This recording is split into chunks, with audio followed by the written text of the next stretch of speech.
வீர்கதா என்ற தலைப்பில் மேஜர் முகுந்த் வரதராஜன் அசோக சக்கர விருது பெற்ற மேஜர் முகுந்த் வரதராஜன் பற்றிய கதை கூறுகிறேன்.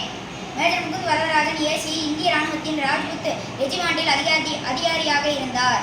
ஜம்மு காஷ்மீரின் சோபியான் மாவட்டத்தில் நடந்த ஒரு மோதலில் 3 பயங்கரவாதிகளை கொன்றதற்காக 2014ஆம் ஆண்டில் இந்தியாவின் மிக உயர்ந்த அமைதிக்கால துணிச்சலான அசோக சக்கர விருது இவருக்கு மரணத்திற்கு பின் வழங்கப்பட்டது.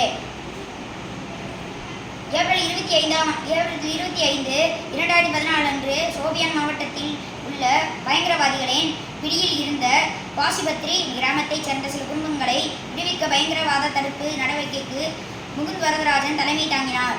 இந்த தாக்குதலின் போது இவரது குழு சுமார் 6 தனி பிரிவுகளாக பிரிந்து போராடியது.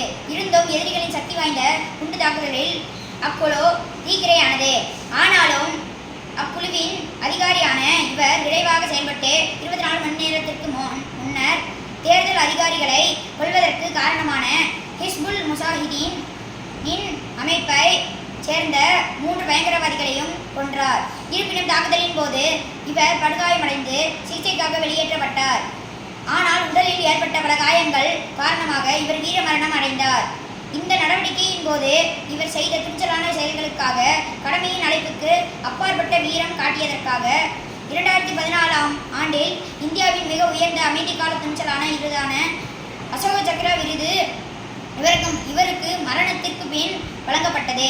மோதலின் போது தனது உயர் தியாகத்திற்காக மேஜர் முகுந்த் வெளிப்படுத்திய மிகச்சிறந்த தலைமைத்துவ திறன், துணிச்சல், உடனடி திட்டமிடல் ஆகியன ஹிஸ்புல் முஜாஹிதீன் அமைப்பின் உயர்மட்ட தீவிரவாதிகள் 3 ஒழித்து கட்டும் போது உச்சமடைந்தது போற்றுதற்குரியது என்று இந்திய அரசு விருது வழங்கும் போது மேற்கோள் காட்டியது. முகுந்த் வரதராஜன் தமிழ்நாட்டில் அசோக சக்கர விருது பெற்ற 4வது மனிதராக குறிப்பிடப்படுகிறார். நன்றி.